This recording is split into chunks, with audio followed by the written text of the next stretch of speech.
I'm Brian Winnikins. We are at World Dairy Expo, and thank you to our expo sponsors, including Tractor Central, Wisconsin Farmers Union, Dairyland Equipment Services, also Dairy Farmers of Wisconsin, and AMPI. And I'm with Sara Schmidt from AMPI.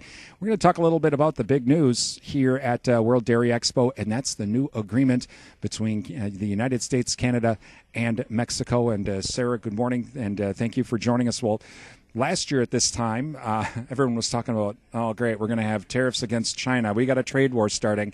And that was the big topic of discussion. But now, this year, well, it's all changed. Hey, we have an agreement with Canada, and it looks like Class 7 is going away. And for Wisconsin dairy farmers, that's pretty huge. It's very meaningful, and really what it says is Canada understands that it was a trade distorting practice. And that's what the American dairy industry said from the beginning, from the moment it was implemented last spring back in 2017.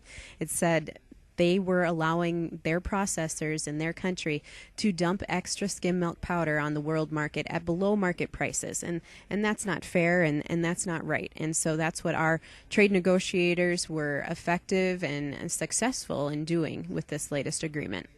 Heard some reports as well. One of the reasons that Canada finally gave in was the potential threat of a WTO lawsuit, for lack of a better word, and not just from the United States, because this was affecting not just the United States, but the New Zealand and other dairy-producing countries.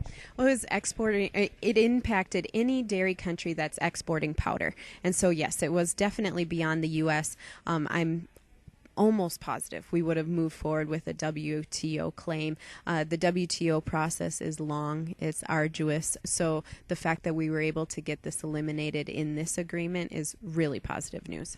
Talking with Sara Schmidt with AMPI, the other big part of this agreement, now everyone's, of course, today has been talking about the Canadian situation because that was such a big deal, and that seemed to be on everybody's radar. But when we were talking off air, for the co-op, from the AMPI standpoint, yeah, Canada's important. We understand.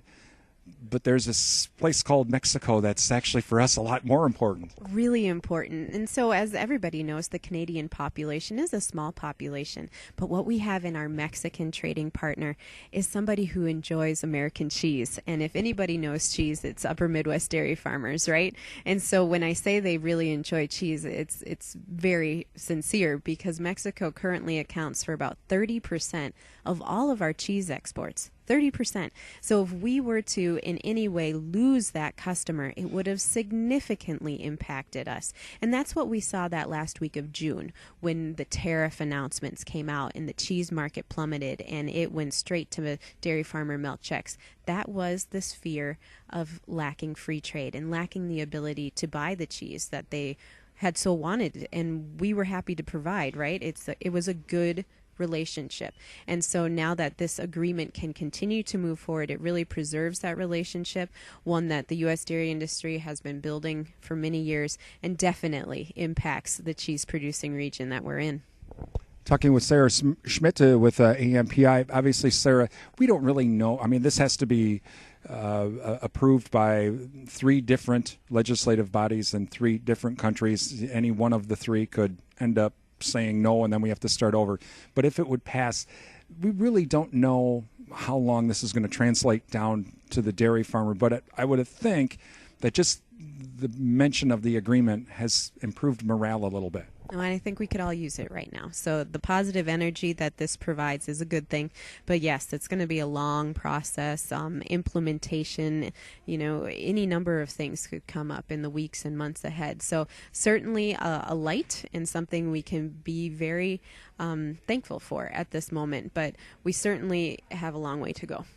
Let's talk a little bit about the co-op over the last year. It has been challenging, but with the domestic side of the cheese market, which is AMPI's really big focus, it has been pretty darn good.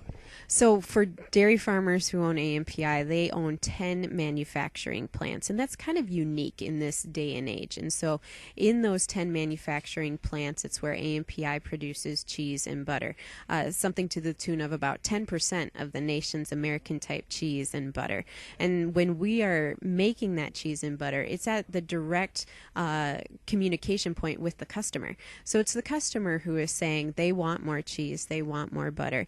And when it comes to with cheese, they're looking for certainly the American favorites, cheddar, for example, but they're also looking for the premium cheeses. And the premium cheeses for us are pepper jack.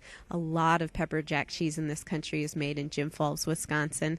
We make an amazing cheddar cheese that is then aged and sold as sharp cheddar cheese. We also make Colby Jack, Monterey Jack. Here at the World Dairy Expo, we're celebrating some of the world's best cows in this world, but we also are celebrating world champion cheese. And for AMPI, that came true again this year.